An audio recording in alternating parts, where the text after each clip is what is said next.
हमारे चैनल से जुड़ने के लिए YouTube पर लिम्रा एजेंसी सब्सक्राइब करें। जब सैयदा खदीजा के साथ हुजूर का निकाह हुआ तो खदीजा मलके तुज्जार कहलाती थी।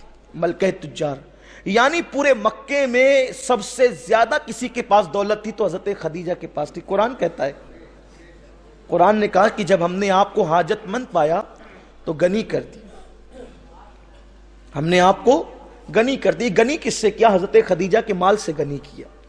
वक्त होता तो मैं जनाब खदीजा का निकाह भी के वाकयात भी बयान करता, लेकिन वो उन्वान भी नहीं और ना उसके लिए यहाँ टाइम है।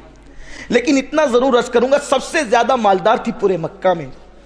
हुजूर पर माल इतना खर्च किया, इतना खर्च किया, इतना खर्च किया कि जब वक्त विसाल आया तो सैयदा खदीजा के घर में फाके हुआ करते थे और चिराग जलाने के लिए घर में तेल भी नहीं था। हजरत खदीजा की बचपन की सहेली हजरत खदीजा के घर में आई और आने के बाद बैठ गई। इतनी बीमार थी सैयदा खदीजतुल कुबरा सलामुल्लाह अलैहा कि आपके घर में न चिराग है, न खाने को कुछ है और न उठने के काबिल है। ऐसे में आकर के बैठ गई और कहा, देख मैं तेरी बचपन की सहेली हूँ, तुझसे बहुत मोहब्बत है, तू बड़ी नेक सीरत है, तू बड़ी बामुरव्वत है, तू बहुत सीधी सादी है खदीजा।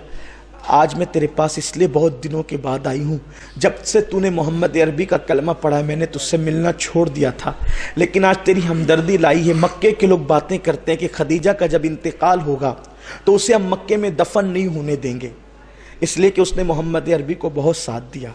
खदीजा, अगर नादानी में तूने मोहम्मद अरबी का कलमा पढ़ लिया है तो तू छोड़ दे उनका कलमा, ताकि मैं गवाही दे दूं तो अरब के सरदारों का जनाजा जैसे शान से उठता है वैसे तेरा जनाजा भी शान से उठे।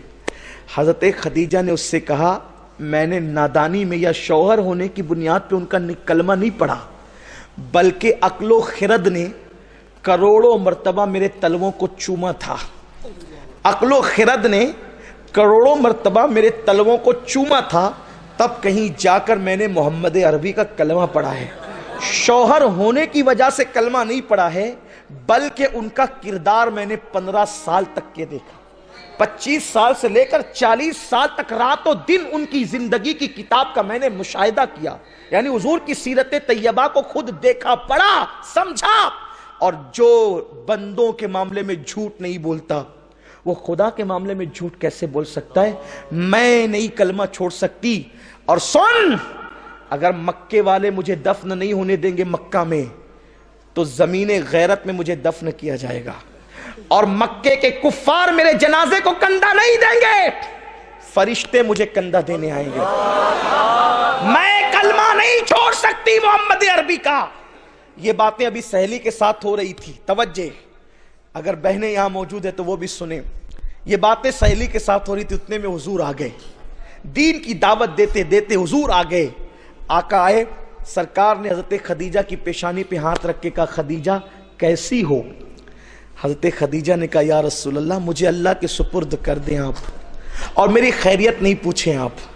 जितनी देर में आप मेरी खैरियत पूछेंगे, जितनी देर में आप मेरी खैरियत पूछेंगे, उतनी देर अगर आप दीन की तबलीग करेंगे तो न जाने कितने काफिरों को कलमा पढ़ाकर इस्लाम में दाखिल करेंगे। ये है जनाब खदीजा, मेरी खैरियत न पूछे। हर बीमार औरत चाहती है कि मेरा शौहर मेरे सराहने बैठा हो, लेकिन ये सैयदा खदीजा की शान है। हुजूर मुझे अल्लाह के सुपुर्द कर दें, जितनी देर तक आप मेरी खैरियत पूछेंगे उतनी देर तक आप दीन की तबलीग करें। अगर आप उतनी देर तक दीन की तबलीग करेंगे तो कितने काफिर जन्नती हो जाएंगे कलमा पढ़ के। आप जाएं। अल्लाह के रसूल बाहर निकले, खदीजा की सहेली हाथ पकड़ के कहती, खदीजा मुझे भी कलमा पढ़ा के इस्लाम में मुझे भी कलमा पढ़ा के इस्लाम में दाखिल कर लो। हज़रत खदीजा ने कहा, क्यों? तू तो मुझे इस्लाम से हटाने आई थी, तू क्यों मुसलमान हो रही है? कहा, मैंने देख लिया जो मजहब अपने मानने वालों को इतना यकीन अता करता हो वो मजहब कभी झूठा नहीं हो सकता, वो मजहब सच्चा ही होता है। और वो वरगलाने वाली सहेली कलमा पढ़ के मुसलमान हो गई।